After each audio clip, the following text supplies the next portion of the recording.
Weche mamoko en kanyo ni kweth ma bende koro keto piny wacho tesri maidendo kanyo gi dho ngere ni United Alternative Government kotelnegi kanyo kod Kalonzo Musyoka, Eugene Wamalwa, Gavana wa Vihiga Ndeti, Senators Jod Bura kaachiel kod jotelo mamoko ma bende nie kwethno ne oyuoro nyasi mar iko mar Michael Wambua Kimei kar dak ma Kibwezi e kaunti ma Makueni. Kalonzo kina bende ne oloso kochiwo ote mare mar lit kod kuyo ne familiano. Owacho kanyo oseyo kanyo sirikal ma pacho kaendi ka owacho ni tend sirikal ma nyaka gi sani rito piny Kenya osejataro mar chik kendo osebedo kanyo endo katimo gik moko e yono marach ma ok owinjore.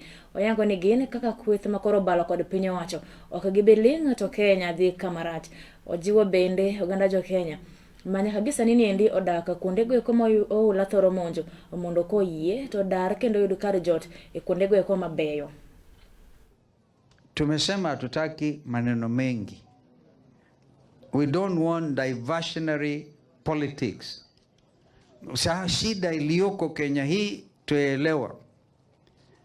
Nairobi Hospital kwa mfano. Nairobi Hospital.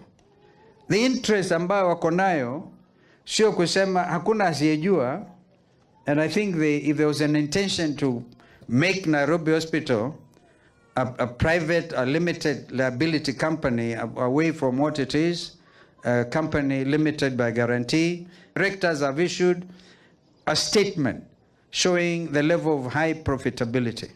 When nchi hii ilikuwa na COVID, wakati wa COVID, even Umoja wa Mataifa walikuwa wanatumia Nairobi Hospital kwa ushirikiano ndio waokoe maisha ya wafanyikazi duniani kote within the region.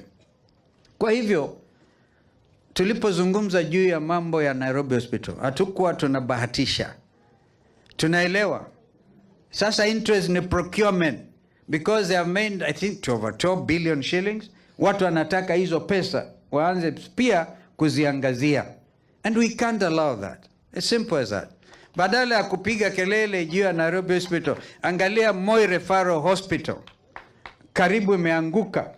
Kenyatta National Hospital yenyewe fahari ya nchi yetu na the region is in shambles. So if I was President Ruto, badala ya kuingilia profit making institution, I would do something about Kenyatta National Hospital. Cancer patients, wale ambao wanaugua mambo ya saratani, cancer, hawajapata huduma for the last 3 months. This is more urgent than disturbing an institution that has been run professionally.